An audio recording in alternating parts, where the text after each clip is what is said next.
বর্ষণ করি। কে পানি বর্ষণ করে?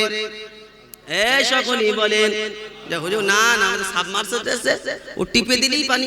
হ্যাঁ না বলো বাবজি সোনার লালেরা, কল পাম্প করলে পানি, এই পানিটা কার ইশারায় হচ্ছে বলো? রব্বে জুল জালাল শুনিয়েছে, আমি আল্লাহ চাইলে পানিটা লবণাক্ত করে দিতে পারি, পারে কি পারে না? বিভিন্ন জেলায় দেখবেন, বিভিন্ন এলাকায় দেখবেন, কিছু কিছু এলাকায় পানিটা নুনতা পানা লাগে। এ বাপজি শোনালেরা, নওজোয়ান তরুণেরা, রব শোনাচ্ছে লাউনাশা উজআলনাহু উজাজা ফালাউলা তাশকুরুন। আমি আল্লাহ চাইলেন পানিটা লবণাক্ত করে দিতে পারি, তারপরে তোমরা কেন শুকরিয়া আদায় করো না?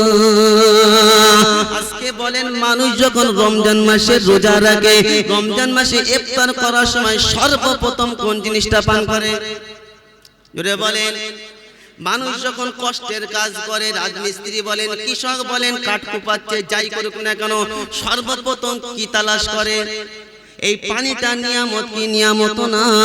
যদি কাউকে বলেন ভাই তোমার মটন দেবো, ডিশি মুরগি দেবো, ডিশি হাঁস দেবো, সব দেবো, কিন্তু সারাদিন এক ফোঁটা পানি দেবো না, কে তৈরি আছে বলো? কেউ নাই। আর পানি তো 20 টাকা দাম। আর মটর কি বলেছি, মটন ছাগল 1000 টাকা কেজি, ও তো গলা আটকে মরবে, হ্যাঁ দম আটকে মরবে, শুধু হাঁপুই ঝরবে, কি বলেন যে পুরো একদম ঝাঁঝরা হয়ে যাবে, বোমের মতন শরীরটা কি বলেন যে বাষ্ট হয়ে যাবে, একটা চিন্তা ভাবনা, পুরো শরীরটা গরম হয়ে যাবে, ও শুধু পানি তালাশ করবে। ও কুমড়োখালী এলাকার যুবকেরা, তার নিয়ামত ভক্ষণ করলে শুকরিয়া আদায় করলে না, এটা কেন তোমরা ভাবলে না? যদি তার নিয়ামতের শুকরিয়া আদায় করি কি হবে একবার শোনো। রব্বে জুল জালাশু জাল্লা ইন শাকারতুম লা আযীদান্নাকুম ফালা ইন কাফারতুম ইন্না আযাবি লাশাদীদ। আমার নিয়ামতের যদি শুকরিয়া আদায় করো, আমি আল্লাহর নিয়ামতকে বাড়িয়ে দেব।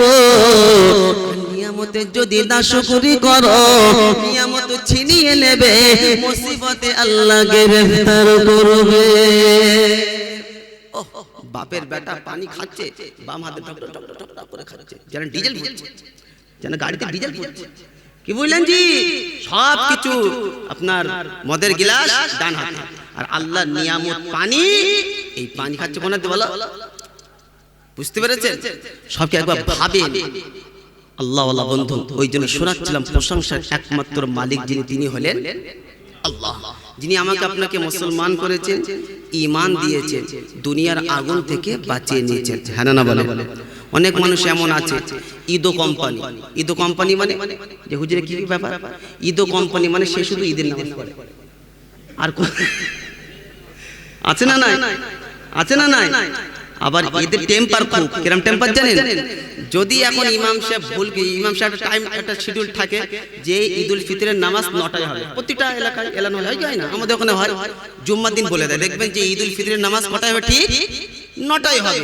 ইমাম সাহেব যদি উনি কিছু ভাবেন, তাহলে 2-5 মিনিট ইমাম সাহেবের ইখতিয়ার, কিন্তু রাইট টাইম কটা? 9টা। এখন ইমাম সাহেব ধরে নেন 9টায় জামাত শুরু করে দিয়েছে, তখন বলে যে ইমাম সাহেব শুধু তাড়াহুড়ো, ইমাম সাহেব তো খেয়ে দিয়ে কাজ নাই। হ্যাঁ না বলে? মানে কি ব্যস্ত। আবার কিছু কিছু কোম্পানি এমনও আছে যে নামাজ উপর দিয়ে চলে যাওয়ার খেয়ালে নাই, বলছিস বলে তোরা কোথায় গেলি তুই? বলে কেন ঈদ নামাজ পড়তে? এই যে কেউ আমাকে বললো না, আমাকে একটু বললি না? মানে কত বড় মুসল্লি, ও ঈদের নামাজ ওর খেয়াল নেই, বলে দিতে হবে।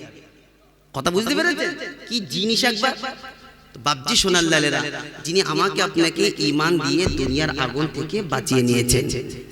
আজকে দুনিয়ার আগুন থেকে যে বেঁচে গেলাম, আমার এই কুমড়োখালী এলাকায় বাড়ি বলে কি না, দেখতে ভালো বলে না, অর্থ আছে বলে না, গাড়ি আছে বলে, কি জন্য বেঁচে গেলাম? দুনিয়ার আগুন থেকে বেঁচে গেলাম শুধুমাত্র মুসলমান ঘরে এসেছি বলে, আল্লাহ পাক ঈমান দিয়েছে বলে। হ্যাঁ না বলে?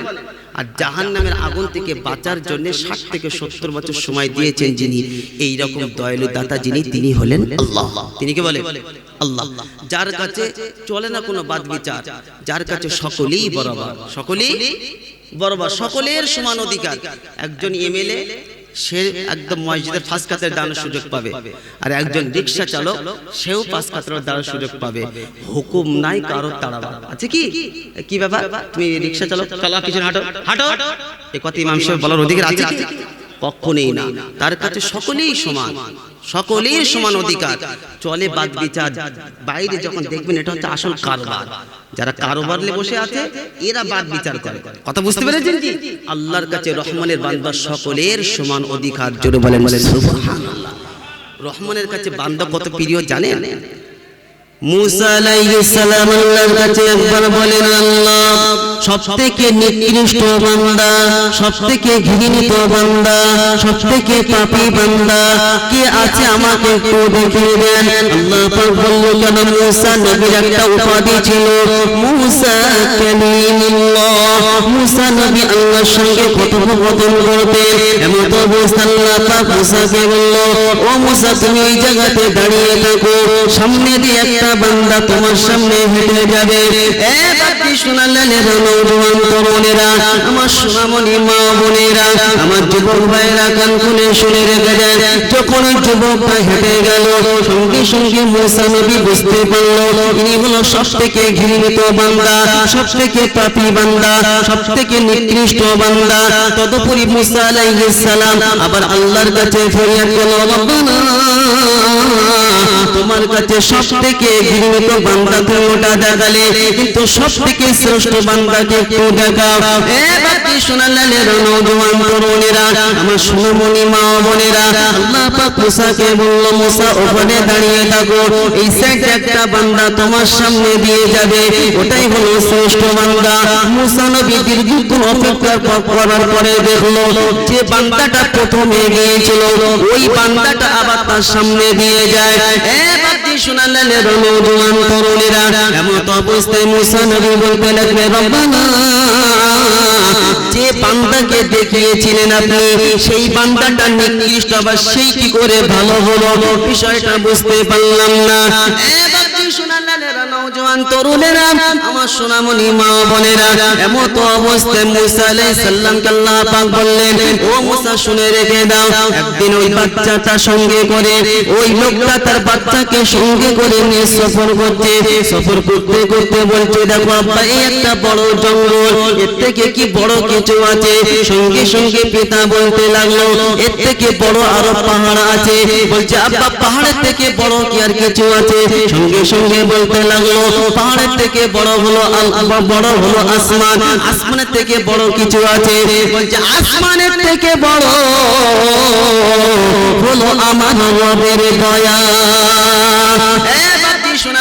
নওজোয়ান তরুণেরা যখন এই কথাটা বলতে লাগলো, আল্লাহ পাক বান্দার প্রতি খুশি হলো। রব্বে জুল জালাল বান্দার গুনাহ খাতাকে মাফ করে দিল। হুজুর আপনি গল্প তো ভালো শোনাতে পারলেন, এবারে কোরআনের আয়াত শুনেন। মাওলানা পাশে বসে আছে, বাকি শোনালেন নওজোয়ান তরুণেরা, আল্লাহ পাক সুন্দর করে শুনিয়েছেন, ওয়াল্লাযীনা ইযা ফাআলু ফাহিশাতান আও যালামু আনফুসাহুম যাকারুল্লাহ ফাস্তাগফিরুহু লিযুনুবিহিম ওয়া মান ইয়াগফিরুদ যুনুবা ইল্লাল্লাহ। রব্বুল জালাল সূরা আল ইমরান 132 নম্বর আয়াতে 135 নম্বর আয়াতে রব্বুল জালাল শুনিয়েছেন, বান্দা এমন একটা জায়গায় পৌঁছে গেছেন, এমন একটা সীমায় পৌঁছে গেছে, বিবি যদি জানে স্বামী বলে পরিচয় দেবে না, বাচ্চা যদি জানে তাহলে পিতা বলে পরিচয় দেবে না, পাড়ার প্রতিবেশীরা জানে কত বড় আসামি, গ্রামে কেউ বসবাস করতে দেবে না। বান্দা অনুতপ্ত অনুশোচনা জাহান্নামের রাস্তায় এগিয়ে চলে গেছে। ঠিক এমন অবস্থায় বলছে, আমি কত বড় গুনাহ, আমি কত বড় আসামি, সব তুমি জানো, কেউ জানে না। আমি তোমার কাছে তওবা করছি, ক্ষমা চাইছি, আমি আর কোনোদিন গুনাহ করব না। বান্দা যখন অনুশোচনা অনুতপ্ত হয়ে আল্লাহর কাছে ফরিয়াদ করে, আল্লাহর কাছে যখন ফিরে আসে, রব্বুল জালাল প্রথম বদলা তার রেখে দিয়েছে, উলাইকা মাগফিরা, রব্বুল জালাল ক্ষমা করে দেয়। আর বান্দা বান্দাকে জান্নাতি ঘোষণা করে দেয়। তাহলে প্রথম বদলা অনুতপ্ত অনুশোচনা যখন হয় তখন বান্দার প্রথম বদলা বান্দাকে ক্ষমা কি করে দেয়?